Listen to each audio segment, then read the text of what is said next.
ಆತ್ಮೀಯ ಬಂಧುಗಳೇ, ಹೇಗಿದ್ದಾರೆ ಎಲ್ಲರೂ ಸ್ನೇಹಿತರೆ? ನೀವೆಲ್ಲರೂ ಕೂಡ ನೋಡ್ತಾ ಇರ್ಬೋದು ನಟ ಚೇತನ್ ಅಹಿಂಸಾ ಅವ್ರ ಬಗ್ಗೆ ಈಗಾಗಲೇ ಲಾಸ್ಟ್ ವಿಡಿಯೋನ ಎಪಿಸೋಡ್ ಅಪ್ಲೋಡ್ ಮಾಡಿದ್ದೆ.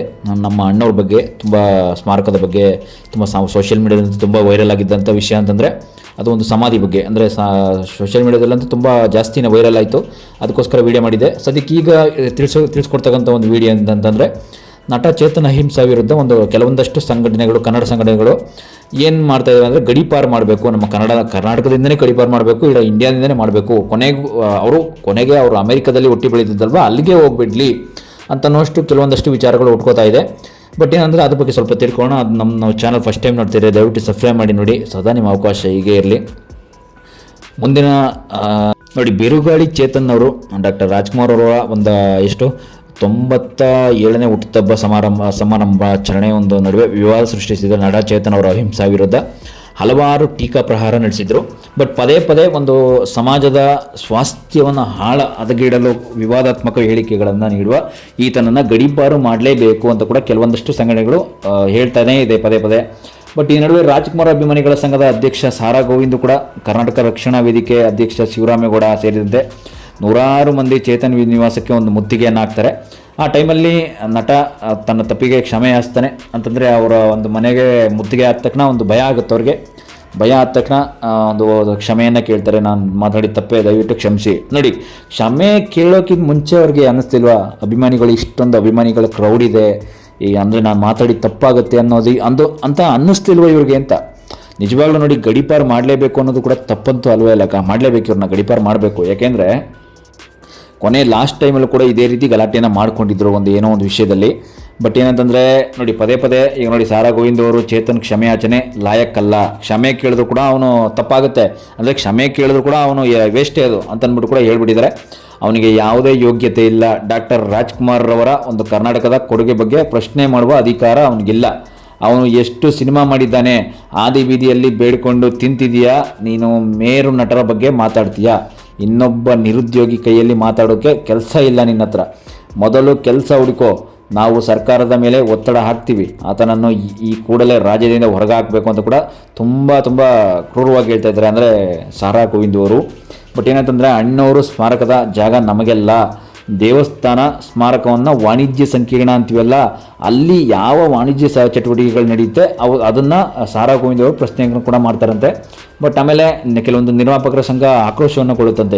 ಯಾವ ರೀತಿ ಹೇಳುತ್ತೆ ಅಂತಂದರೆ, ಸೋಷಿಯಲ್ ಮೀಡಿಯಾದಲ್ಲಿ ಚೇತನ್ ಅಹಿಂಸಾಗೆ ಬುದ್ಧಿ ಇಲ್ಲ, ಕನ್ನಡಿಗರನ್ನು ಕಿಣಕುವ ಮಾತಾಡಿದ್ದು ದೊಡ್ಡ ತಪ್ಪಾಗಿದ್ದು. ಇದು ನೋಡಿ, ಮುಂದೆ ಈ ರೀತಿ ನಡ್ಕೊಂಡ್ರೆ ಅವನಿಗೆ ಇನ್ನೂ ತಕ್ಕ ಶಾಸ್ತಿ ಆಗುತ್ತೆ ಅಂತಂದ್ಬಿಟ್ಟು ಕೆಲವೊಂದಷ್ಟು ನಿರ್ಮಾಪಕರು ಕೂಡ ಒಂದು ಎಚ್ಚರಿಕೆಯನ್ನು ಕೊಟ್ಟಿದ್ದಾರೆ. ಒಬ್ಬ ಮೇರು ನಟರ ಬಗ್ಗೆ ಮಾತಾಡುವಾಗ ಎಚ್ಚರಿಕೆಯಿಂದ ಇರಬೇಕು. ಒಬ್ಬ ಟಾಪ್ ನಟ, ಮೇರು ನಟ ಅಂತ ನಾವು ಕರಿತೀವಿ, ಕೆಲವೊಂದಷ್ಟು ನಟರು ಇರ್ತೀವಲ್ಲ, ಅದಕ್ಕೆ ಅಷ್ಟೇ ಅಭಿಮಾನಿ ಬಳಗ ಇದೆ ಅವ್ರಿಗೆ, ಇಲ್ಲ ಅಂತಲ್ಲ. ಇಲ್ಲದಿದ್ದರೆ ಅವ್ರಿಗೆ ಅಭಿಮಾನಿಗಳೇ ಬುದ್ಧಿ ಕಲಿಸ್ತಾರೆ ಅಂತ ಕೂಡ ಕೆಲವೊಂದಷ್ಟು ನಿರ್ಮಾಪಕರು ಹೇಳ್ಕೊಂಡಿದ್ದಾರೆ. ಕೂಡಲೇ ರಾಜ್ಯ ಸರ್ಕಾರ ಈತನ ಮೇಲೆ ಕಠಿಣ ಕ್ರಮ ಕೈಗೊಳ್ಳಿ ಅಂತ ಕೂಡ ಕನ್ನಡ ಚಲನಚಿತ್ರ ನಿರ್ಮಾಪಕರ ಸಂಘದ ಅಧ್ಯಕ್ಷ MG ರಾಮಮೂರ್ತಿ ಕೂಡ ಒಂದು ಒತ್ತಾಯವನ್ನು ಹೇಳಿದ್ದಾರೆ. ಯಾಕೆಂದರೆ ನೋಡಿ, ಸಮಾಧಿ ಬಗ್ಗೆ ಅವ್ರು ಕೇಳಿರ್ತಕ್ಕಂಥದ್ದು ಸರಿ ತಪ್ಪು ಮಾಡ್ತಕ್ಕಂಥದ್ದು ಜನಗಳು, ಅದು ಬಿಡಿ, ಅಭಿಮಾನಿಗಳು ಜನಗಳು ಅಂತ ನಾವೇನು ಕರಿತೀವಿ ಅವರೇನೆ. ಬಟ್ ಆದರೂ ಕೂಡ ಇವ್ರು ಮಾಡಿರ್ತಕ್ಕಂಥ ತಪ್ಪೇ. ಯಾಕೆಂದರೆ ಅಣ್ಣವ್ರಿಗಿರ್ತಕ್ಕಂಥ ಒಂದು ಬೆಲೆ ಇವ್ರಿಗೆ ಒಂದು ಕಾಲು ದುಡಿಗೂ ಸಮ ಇಲ್ಲ. ಯಾಕೆಂದರೆ ಇವ್ರು ಮಾಡಿರ್ತಕ್ಕಂಥ ಕೆಲವೊಂದಷ್ಟು ಸಿನಿಮಾಗಳು ಅಷ್ಟೇ, 5 ರಿಂದ 8 ಸಿನಿಮಾನೂ, ಅದರಲ್ಲೂ ಕೂಡ 1-2 ಇಟ್ಟು ಅಷ್ಟೇ, ಇಟ್ಟು ಕೂಡ ಇಲ್ಲ. ಏನೋ ಒಂದಷ್ಟು ಸಣ್ಣ ಪುಟ್ಟ ಒಂದು ಸಾಂಗ್ ಎಲ್ಲ ಇಟ್ಟಿರ್ಬೋದು ಅಷ್ಟೇ. ಬಟ್ ಆದರೂ ಕೂಡ ಅಣ್ಣವ್ರ ಬಗ್ಗೆ, ಅಣ್ಣವರ ಹಳೆಯ ಕಾಲದ ಸಿನಿಮಾಗಳು ನೋಡಿ, 1950 ಕಾಲದಿಂದ 1970, 96 ಕಾಲದವರೆಗೂ ಸಿನಿಮಾ ಮಾಡ್ತಾ ಬಂದಂಥವ್ರು ಅಣ್ಣವರು. ಯಾಕೆ ಅಂತಂದರೆ ಅವರ ಒಂದು ಕೊಡುಗೆ ಅಪಾರ ಇದೆ. ಇದೆಲ್ಲ ಇವ್ರಿಗೆ ಗೊತ್ತಿಲ್ಲ ಚೇತನ್ ಅವ್ರಿಗೆ.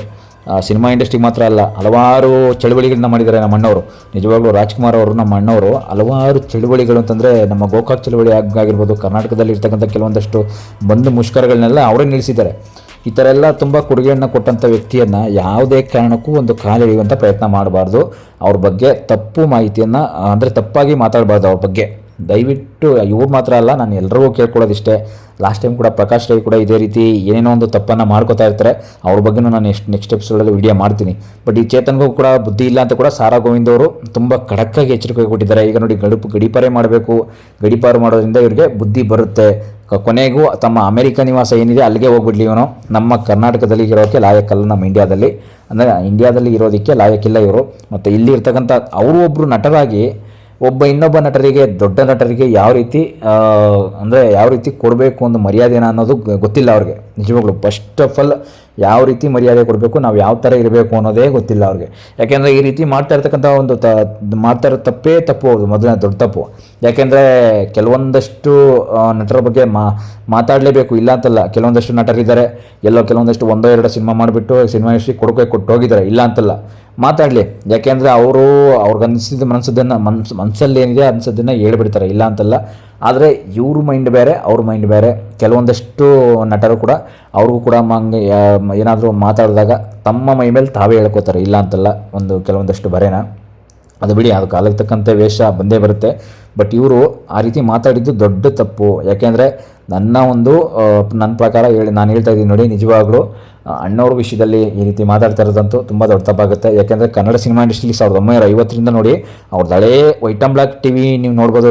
ಹಳೆ ಕಾಲದಲ್ಲಿ ಇರ್ತಕ್ಕಂಥ ವೈಟ್ ಆ್ಯಂಡ್ ಬ್ಲ್ಯಾಕ್ ಟಿ ವಿಯಲ್ಲಿ ಅವ್ರು ಮಾಡ್ತಿರ್ತಕ್ಕಂಥ ಹಳೆ ಸಿನಿಮಾಗಳಲ್ಲಿ ಮತ್ತು ಅವ್ರು ಕೊಟ್ಟಿರ್ತಕ್ಕಂಥ ಕೆಲವೊಂದಷ್ಟು ಮೋಟಿವೇಶನ್ ಸ್ಫೂರ್ತಿಗಳಲ್ಲಿ ನಿಜಕ್ಕೂ ತುಂಬ ದೊಡ್ಡ ಬಳಗವನ್ನೇ ಇದೆ. ಅಂದರೆ ಯಾಕೆಂದರೆ ಒಂದು ಮನೆಯಲ್ಲಿ ಇವತ್ತು ಫೋಟೋ ಇಟ್ಕೊಂಡು ಪೂಜೆ ಮಾಡ್ತಿದ್ದಾರೆ ಕೆಲವೊಂದಷ್ಟು ನಟರ ಬಗ್ಗೆ. ಅದರಲ್ಲೂ ನಮ್ಮ ಅಣ್ಣವರೊಬ್ಬರು.